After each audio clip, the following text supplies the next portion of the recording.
Konnichiwa दोस्तों, India Pakistan war के बाद आखिरकार भारत की ही जीत हुई है। अब भारत पाकिस्तान की वॉर में भले ही भारत की जीत हुई हो, बट इसके पीछे का सिर्फ एक ही मास्टर स्ट्रोक है।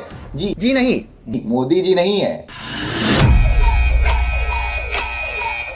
Akash Teer, India's AI brain and a game changer in ops and modern warfare.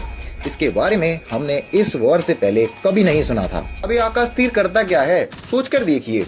एक ऐसा डिवाइस कमिंग थ्रेट्स को डिटेक्ट कर ले आसमान में ही, जैसे ड्रोन्स, मिसाइल्स, फाइटर जेट्स, और साथ ही साथ रिस्पॉन्ड भी करे बिना किसी के ऑर्डर का वेट करे। जी हाँ, 0 ह्यूमन डिले के साथ, वो भी 100% मेड इन इंडिया। ना ही कोई फॉरेन चिप्स, ये बिल्ड किया गया है DRDO, BHEL और इसरो के द्वारा। इंडिया का पहला AI powered air defence system. अब इसको थोड़ा अच्छे से समझने के लिए हम रिवाइंड में जाते हैं। पहलगाम अटैक के बाद 7 मई को भारत ने 7 पाकिस्तानी टेररिस्ट अड्डों पर हमला बोला था, और पाकिस्तान ने उसके रिस्पॉन्ड में भारत पर टर्किश स्वान एयर अटैक ड्रोन्स छोड़े थे।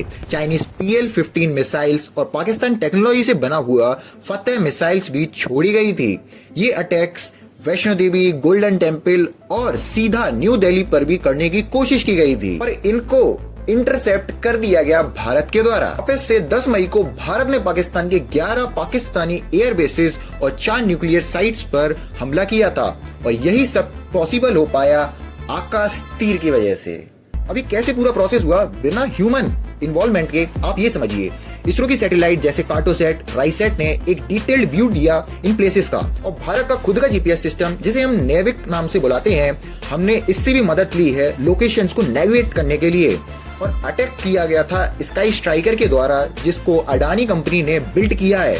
इन्हीं सबके मिक्सचर से बना आकाश तीर का ब्रेन, जिसको सारी इंफॉर्मेशन से लेकर अटैक तक के कमांड ऑटोमेटिकली मिल रहे थे। अब आप सोच रहे होंगे ये तो ट्रक की तरह दिख रहा है, जैसे चलती का नाम गाड़ी। दरअसल ये ट्रक नहीं है, ये मोबाइल कमांड सेंटर है। अब इसमें सबसे माइंड बॉगलिंग चीज पता क्या है, कि कोई भी अटैक हमारी तरफ आते टाइम अपनी लोकेशंस को चेंज करे, तब आकाश तीर ऑटोमेटिकली हवा में ही उसकी लोकेशन को ट्रैक करके उनको हवा में ही डिस्ट्रॉय भी कर देगा। अब ये सुनने में जितना आसान लग रहा है ना, उतना है नहीं। इसके पीछे हमारे इसरो के साइंटिस्ट, DRDO और BHEL के इंजीनियर्स का कमाल है, जो कि दाद देनी पड़ेगी कि हाँ, इंडिया टेक्नोलॉजी में ट्राई तो कर रहा है कम से कम कुछ नया लाने का, कॉपी तो नहीं कर रहा है बॉलीवुड की तरह।